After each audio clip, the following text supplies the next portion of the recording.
Good morning students, welcome back to the maths class.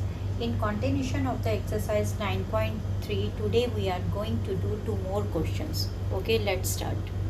Question number 10. A store buys an article for rupees 500 and marks it for sale at a price which gives it 60% profit on the cost.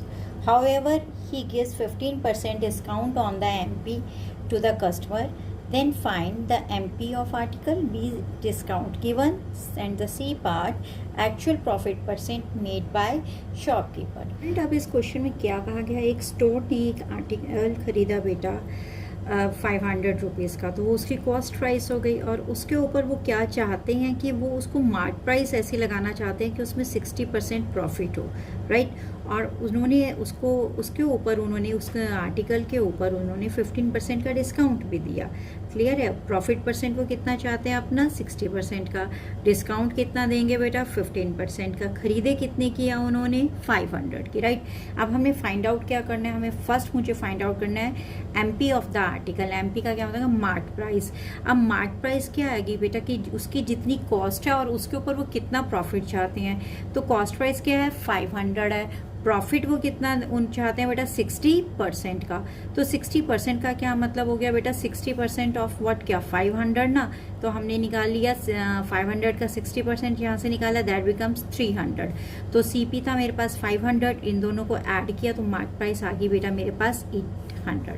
यहाँ से निकल आई मेरे पास 800 mark price.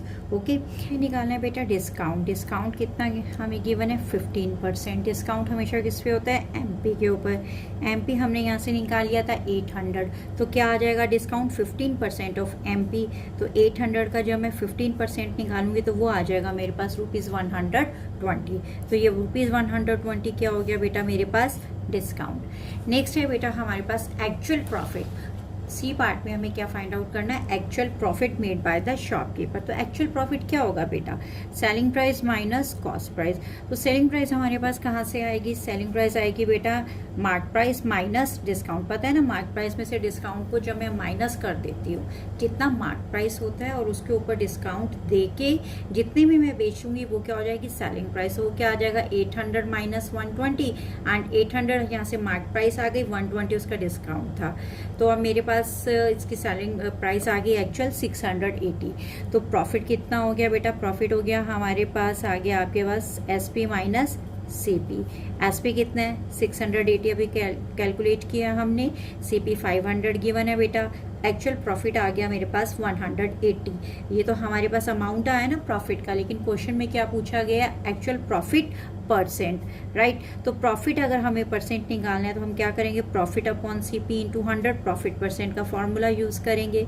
Profit कितना था 180, CP 500, इसको solve करेंगे तो 36% actual profit made by the shopkeeper. It's be our answer. Next is question number 11. Simran purchased a jeans for ₹770 including 10% VAT and a jacket for ₹4,480 including 12% VAT.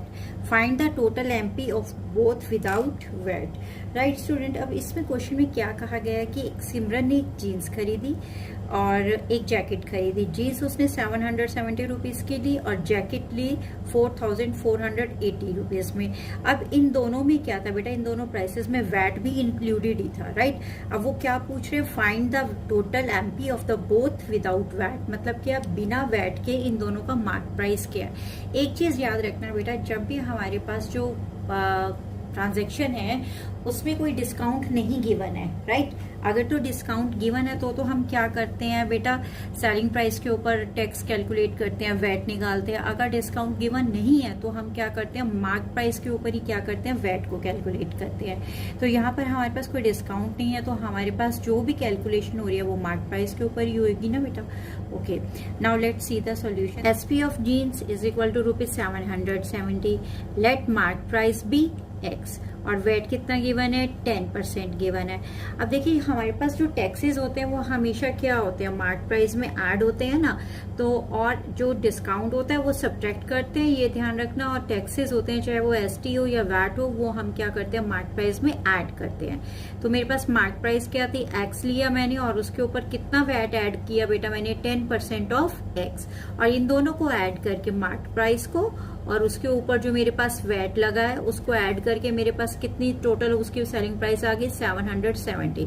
तो अब इसको हम solve कर लेंगे। x प्लस 10% ऑफ x कितना आ जाएगा, x upon 10 आ जाएगा हमारे पास। तो x plus x upon 10 is equal to 770। यहाँ पे एलसीएम लेंगे, यहाँ पर क्या आ जाएगा, 10x plus x upon 10 is equal to 770, right.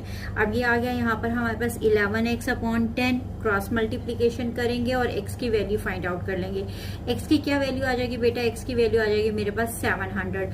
ये x क्या था मेरे पास, जीन्स की एमपी थी ना बेटा, तो ये मेरे यहाँ से मेरे पास 700 आ गई बेटा जीन्स एमपी। क्लियर हो गया। नेक्स्ट है हमारे पास जैकेट का केस। इसी तरह से हम जैकेट की भी एमपी निकाल लेंगे बेटा। जैकेट क्या है, देखिए एसपी कितना दिया हुआ है जैकेट का, 4480 रुपीज, राइट। उसके ऊपर वैट कितना दिया हुआ है बेटा, 12% का। हमने ले लिया, एज्यूम कर लिया बेटा एक्स, राइट। अब वही सेम आ जाएगा बेटा, MP plus VAT is equal to SP, right.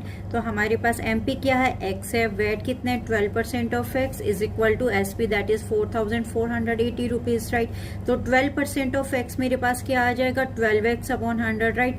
और उसमें ऐड कर देंगे MP x plus 12x upon 100 is equal to 4480। बेटा इसका एलसीएम लेंगे और इसको क्रॉस मल्टीप्लाई करके सॉल्व करेंगे तो x की वैल्यू आ जाएगी 4000।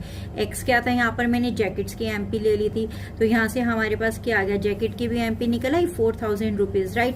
अब क्वेश्चन में क्या पूछा था उन्होंने, क्वेश्चन में उन्होंने बेटा ये पूछा था find the total MP of both without VAT.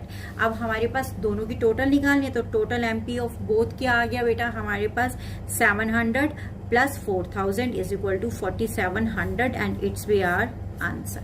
Okay student, in this way you can solve all the question related to this exercise, and with this our this chapter has been completed. We will meet with new chapter. Till then, good luck and goodbye.